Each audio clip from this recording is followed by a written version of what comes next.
En los años 70 la empresa Nissan marchaba viento en popa. Su modelo 240Z era el deportivo más vendido del mundo.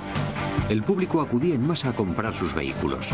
En 1975 era la marca de coches más importada de Estados Unidos y de todo el mundo. Pero en los años 90 las tornas habían cambiado. Sus modelos resultaban rancios y su estrella se había apagado. Nissan tenía que renovarse o morir.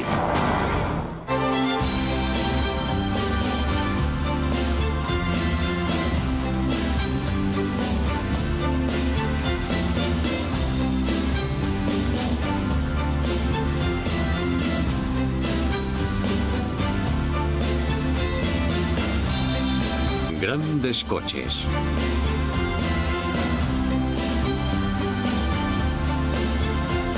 Nissan Z.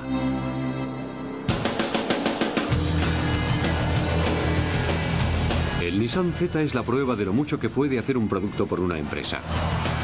Se lanzó en los años 70 y causó una gran sensación. Hizo palpitar muchos corazones.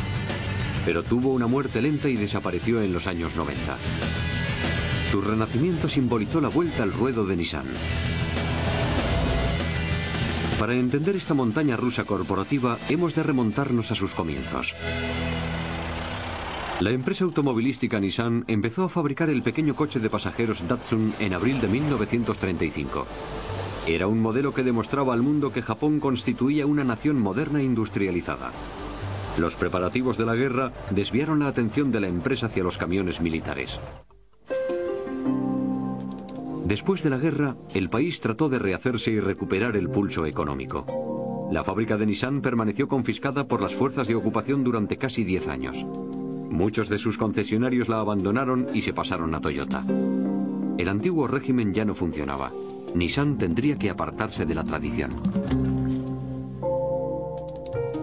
La producción de camiones se reanudó en 1945 y la de coches de pasajeros en 1947. Pero la empresa estaba sumida en un conflicto permanente entre los directivos y los empleados. Para encontrar la estabilidad, tendría que modificar su estilo de gestión empresarial. Los ejecutivos de Nissan recurrieron a un estadounidense, Edward Deming, que había desarrollado durante la guerra métodos estadísticos de control de procedimientos para crear sistemas de fabricación de alta calidad a bajo coste.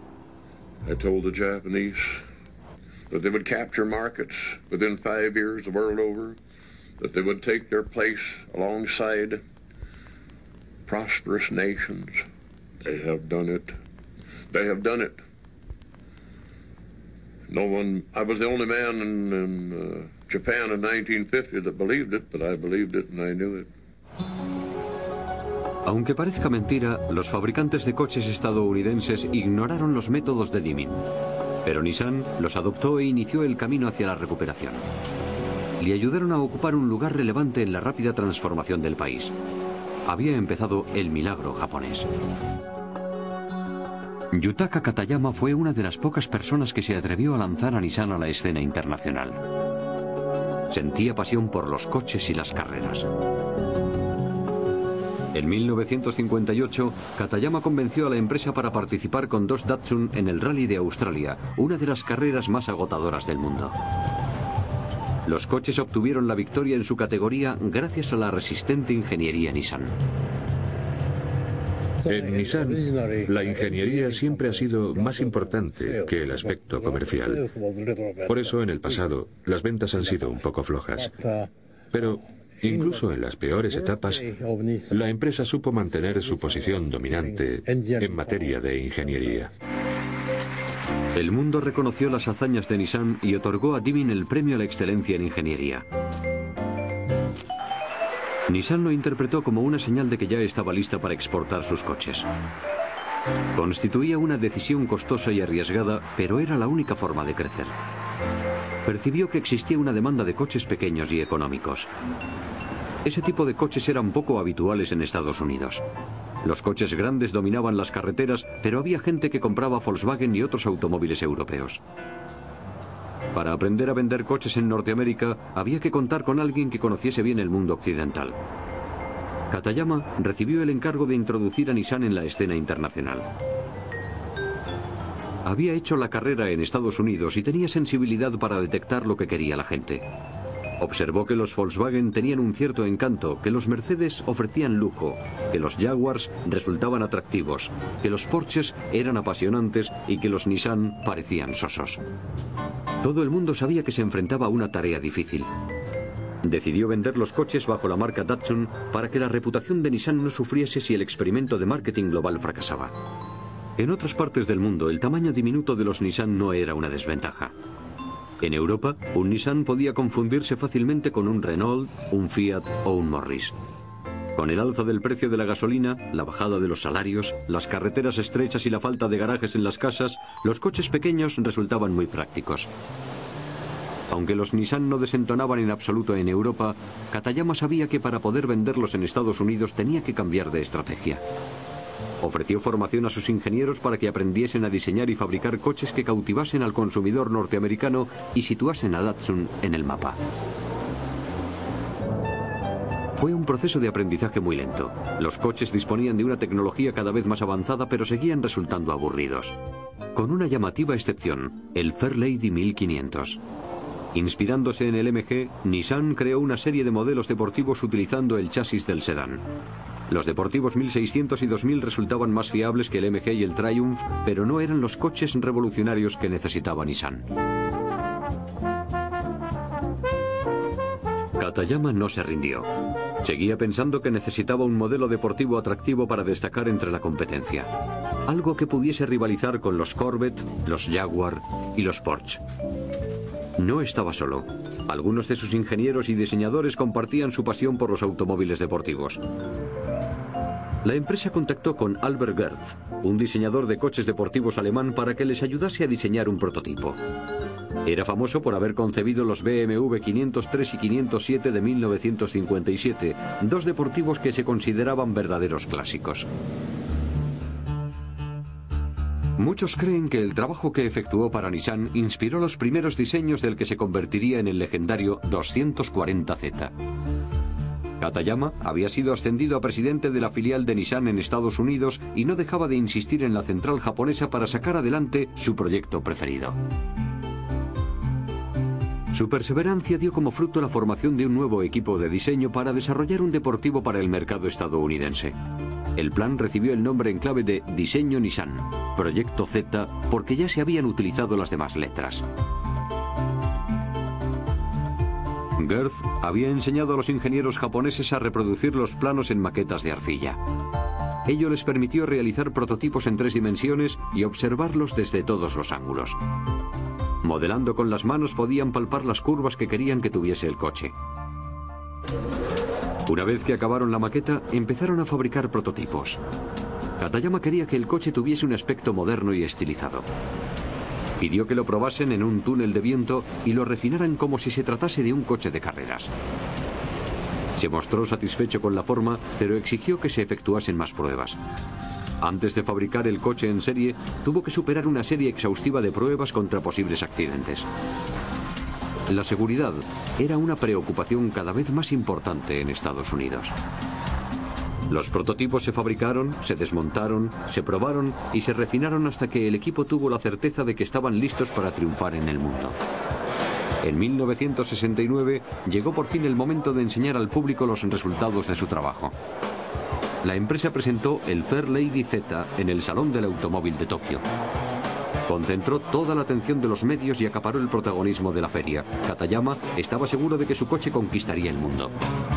En octubre de 1969 ya estaba listo para lanzarse en Estados Unidos.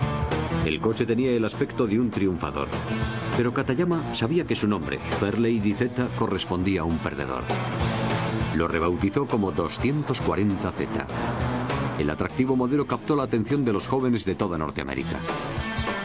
Acudían en masa a los concesionarios para echar un vistazo al nuevo y apasionante deportivo. Además de causar conmoción en el extranjero, el 240Z también triunfó en Japón. Fue todo un éxito. Pronto se hizo patente que estaba en perfecta sintonía con el espíritu de los tiempos que corrían. Tenía estilo, ofrecía rendimiento y a un precio inferior a los 2.600 euros. Costaba menos que un Corvette. Destacaba en todas partes.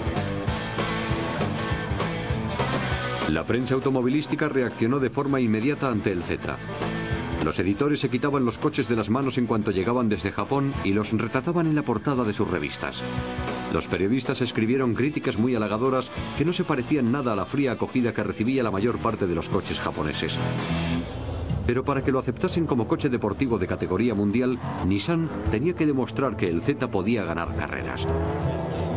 Participó en el Rally Safari de África del Este. Era una competición muy dura que demostró que el coche era algo más que otra cara bonita.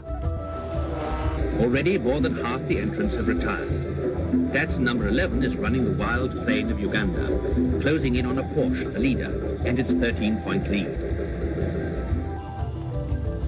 El coche voló camino de Nairobi y pronto se hizo evidente que la victoria en el Rally Safari sería suya.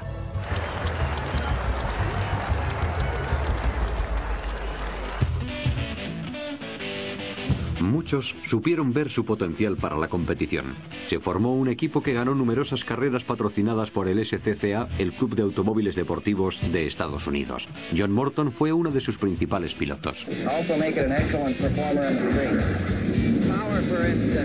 There's a 2.4-liter overhead cam engine up there, and it really moves out. The handling is special, too, with fully independent rear suspension. And the Datsun has big disc brakes up front. When you're going this fast, I wouldn't have it any other way.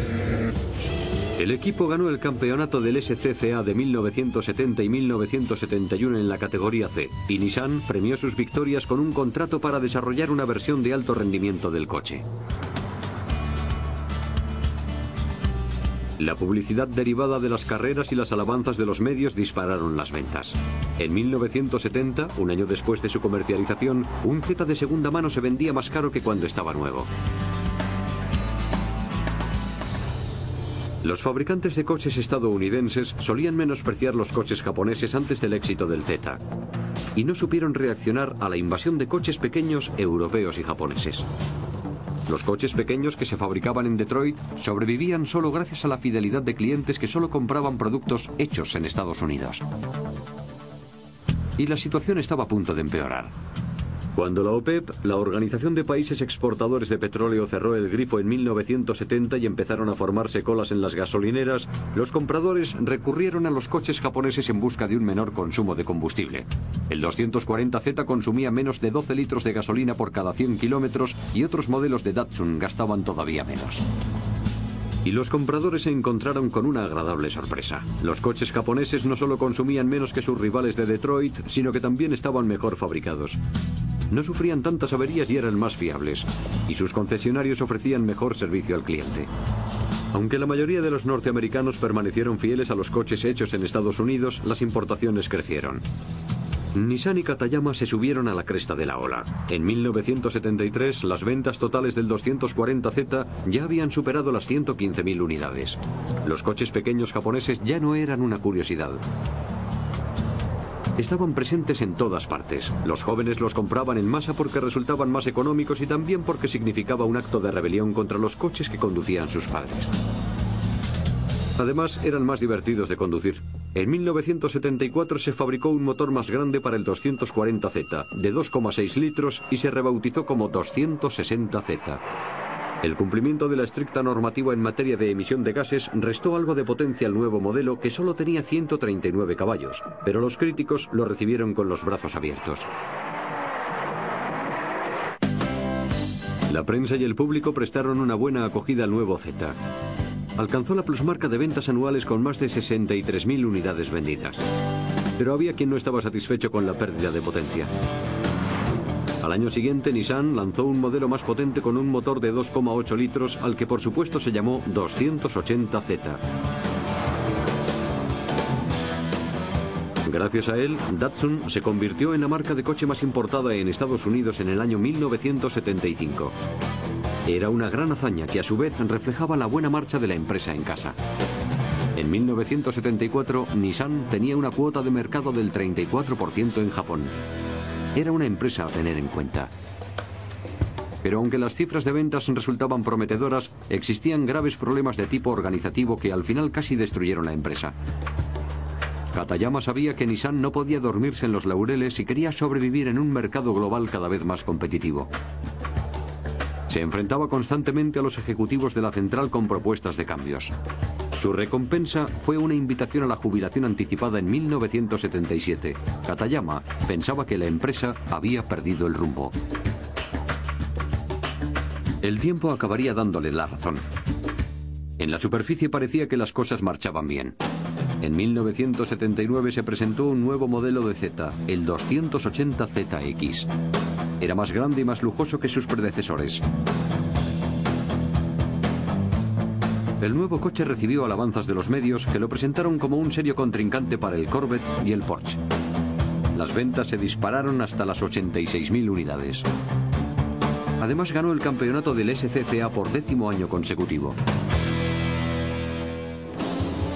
En 1981 se le introdujo otro cambio, un turboalimentador que le proporcionó todavía más victorias.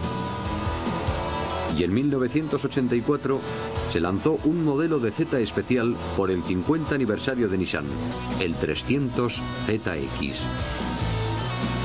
Uno de sus pilotos más famosos era el actor Paul Newman.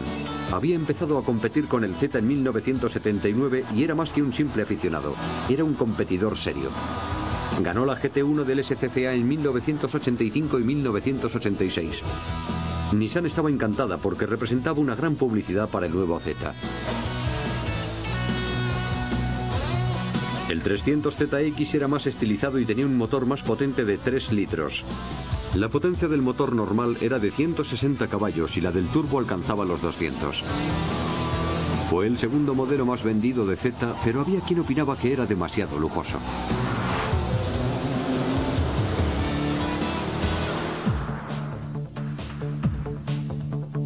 Los críticos eran una minoría y la empresa continuó mejorando el coche con más extras.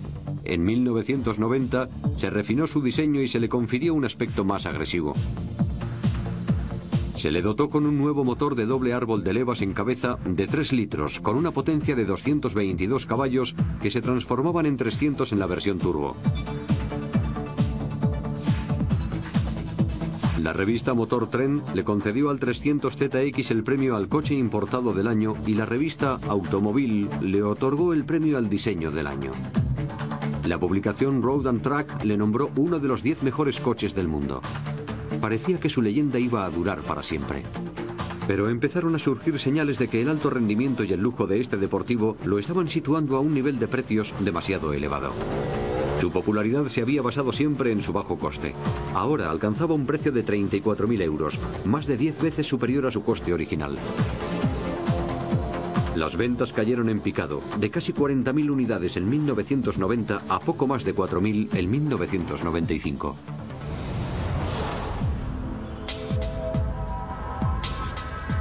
La suerte del Z reflejaba el estado de incertidumbre general de la empresa. Nissan había expandido la producción por todo el mundo a lo largo de los años 80 y había incurrido en grandes deudas.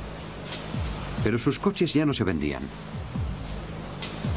Los ejecutivos de la central no supieron enfrentarse a los cambios y la empresa se sumió en el caos. Una de las víctimas fue el modelo Z. El último 300 salió de la fábrica en 1996 y la situación continuó empeorando. Necesitaba ayuda y aceptó una oferta de Renault de casi 4.000 millones de euros por una participación del 36,8% en la empresa. Renault envió a Carlos Ghosn, un brasileño hijo de emigrantes libaneses, a supervisar su inversión.